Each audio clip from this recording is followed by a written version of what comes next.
Hello, my name is Sharon Smith, and I wanted to talk to you for a few moments about historic preservation.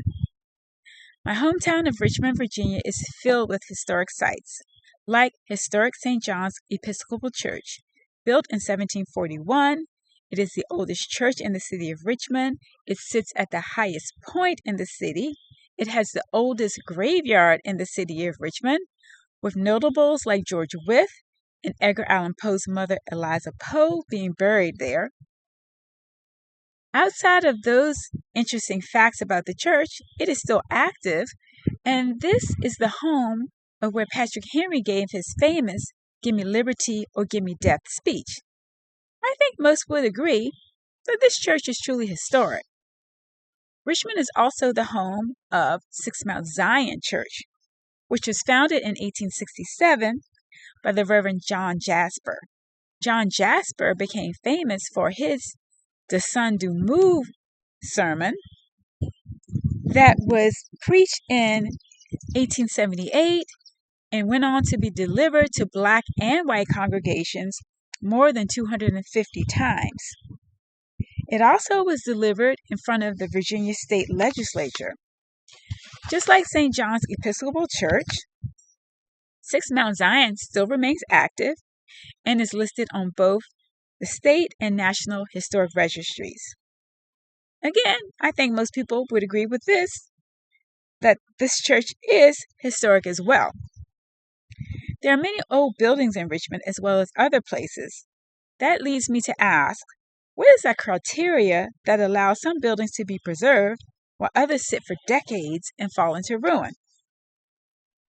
In the National Historic Trust for Historic Preservation article titled 6 Practical Reasons to Save Old Buildings, Julia Roque gives a compelling argument of why historic buildings deserve to be saved.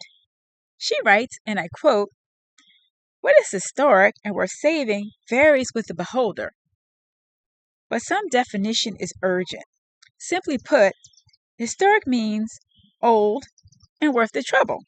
End quote.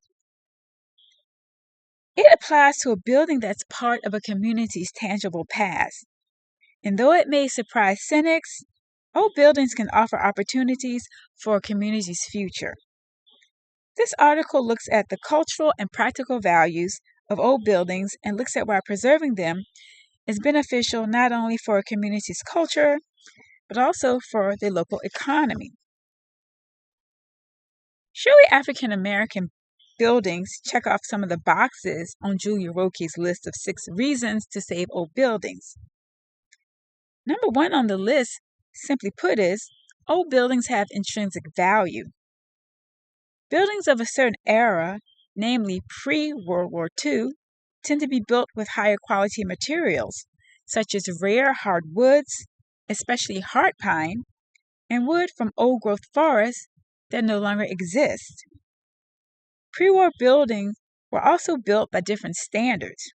A century-old building might be a better long-term bet than its brand-new counterparts. There are many historic African American buildings that were made with top materials, but somehow they just sit and decay. In the city of Richmond, there is currently a building that has been sitting unoccupied for over 40 years. This building was a hospital for African Americans of Richmond and the surrounding areas that offered them medical care when white facilities would not accept black patients. The hospital was named Richmond Community Hospital. This hospital was the brainchild of Sarah Garland Jones, who was the first African American to be licensed to practice medicine in the state of Virginia. Now that the building is going to be demolished, people all of a sudden want to save it. This building speaks to the triumph of the black community of Richmond in the early 20th century.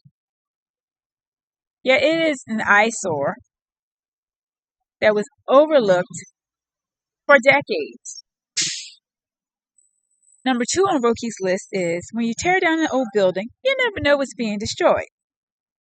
This article gives an example of an old structure in Knoxville that was going to be demolished, but somehow the plans kept falling through, so someone purchased it and started to renovate it.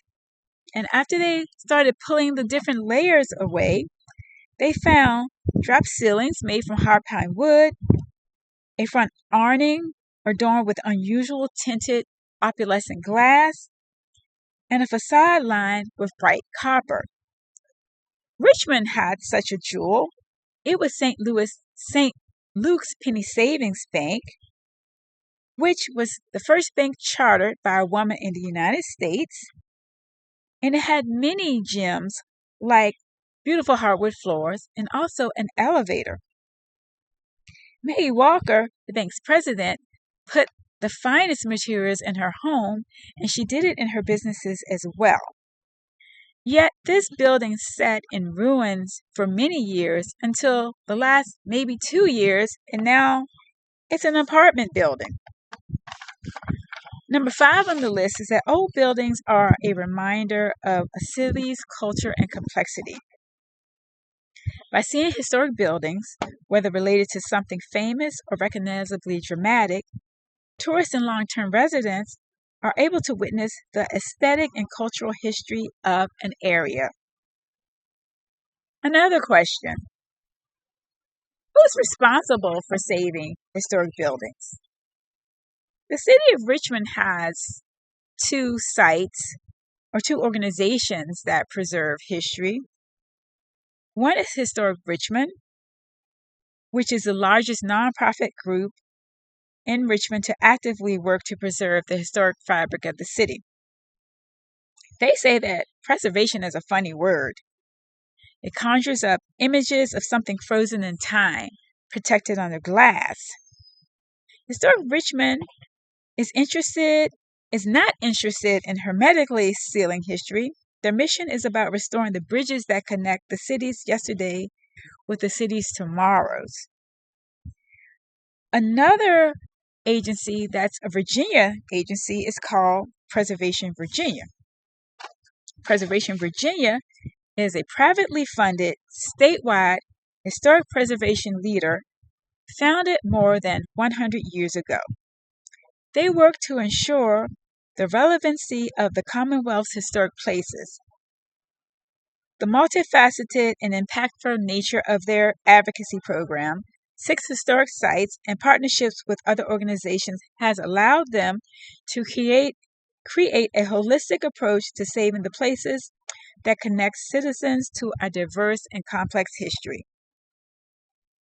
Preservation Virginia are stewards of 6 sites in Virginia. Some of them include Bacon's Castle in Surrey, Virginia, which is the oldest brick dwelling in North America and was built by Arthur Allen and his family in 1665. They are a steward of Scotchtown, which is the home of Patrick Henry. Scotchtown was acquired by Preservation Virginia in 1958 and restored to their appearance during Patrick Henry's life. The house is surrounded by reproduction outbuildings and gardens. And another building is John Marshall House.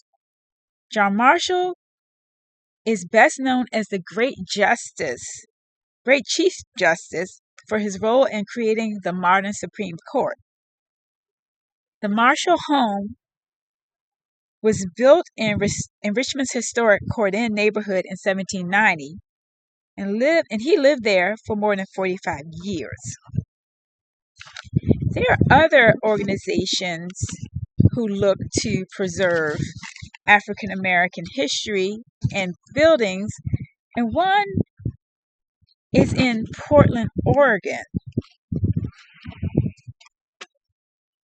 Historic places associated with African American individuals, institutions, and events have long been underrepresented in Portland's historic resource inventory.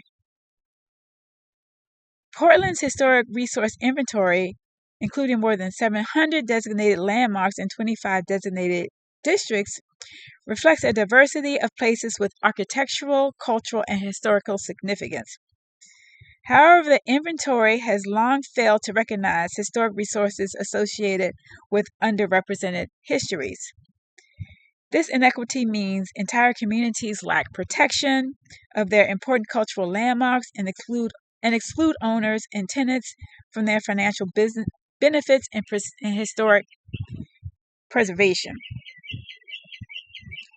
As one response to this inequity, the Historic Resources Program launched the African American Historic Sites Initiative in 2017 to support the documentation, record designation, and protection of historic resources associated with the Black experience in Portland. Some of the buildings include the Billy Webb Elks Lodge, which was constructed in 1926 when Portland's Black population numbered less than 2,000 people. Another one is Golden West Hotel. The Golden West Hotel is a French Renaissance revival style hotel constructed in 1892, initially to serve white clientele.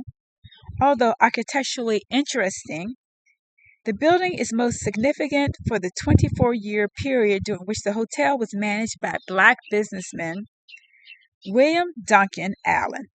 From 1906 to 1930, Allen served as a hotel proprietor, and during this period of Golden West became the only major lodging house in Portland that was operated by an African American and welcomed Black guests.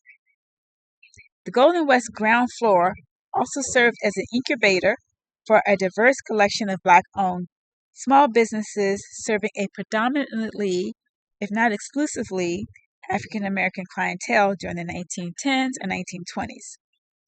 These included a social and athletic club, a barbershop, and a candy shop, and a restaurant. Historic preservation is a community's responsibility, I believe. We should not wait for a developer to say we're going to knock it down before we become interested in saving it. I thank you for your attention.